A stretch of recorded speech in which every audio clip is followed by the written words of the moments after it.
Schools District Supervisor sa Banwa sang Leganés, Iloilo nga ginareklamo sang PTA kag pila ka school heads ginsabat na ang mga akusasyon batok sa iya. Si Zen Kilantang Sasa nakatuto.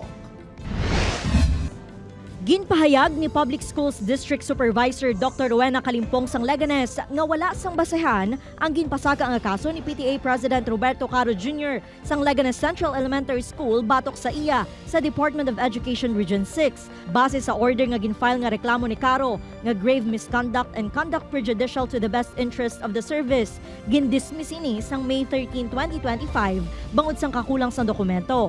Kinahanglan ang reklamo, ginpaidalom sa oath, ginsulat nga klaro kag simple, kag dapat man ipahibalo ang ginareklamo kung anong ginaakusa sa iya agud makapreparar sang iya depensa. Lakip sa gina-require nga mga detalye sa education rules, amo ang full name, address sang naga-file sang complaint, full name, address, trabaho kag opisina sang persona nga ginareklamo, mga akto nga ginhimo sang ginareklamo kag madamo pa. Matapos nga gin-check sang ahensya ang reklamo kag supporting documents, nakitaan nga mga dokumento ang lunsay mga photocopy kag hindi certified copies. Ginpahayag man ni Dr. Kalimpong nga ang tanan nga mga akusasyon sa iya lakip ng pagdemand sini sang 1% sa school MOOE kag ihatag siya operating expenses ang ginatugyan na sa legal team.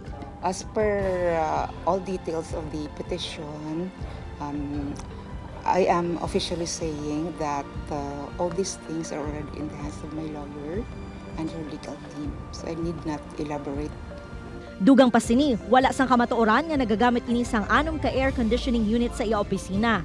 Ginpresenta ang 4 ka aircon unit nga ginausar, tig isa sa district office kag staff office, samtang duha naman ang aircon sa conference room. Dugang pa sang district supervisor, isa lang ka local school board kag utility ang na-assign sa iya opisina. Madumduman nga sa 14 ka mga eskwelahan sa Leganés, 9 ka school heads ang nagpetisyon batok sa iya. Sunod naman sa school heads ang Bungsuan Elementary School nga isa sa mga wala nagsuporta sa petisyon, maayong pagdumala ni Dr. Kalimpong bilang district supervisor. Para sa ako niya, isa woman of essence siya. Kaya may prinsipyo kasi nga iya, bala ma'am. And all the time, yung nakastickid saya sa sa layi bala. Matandaan sa ginpagawa ang official statement ng Schools Division of Iloilo, ginpahayag nga ginatutukan na nila ang petisyon angot sa working conditions kag liderato sang district supervisor. Upoy kay Cirilo Randuque, Zen Kilantang Sasa, One Western Visayas.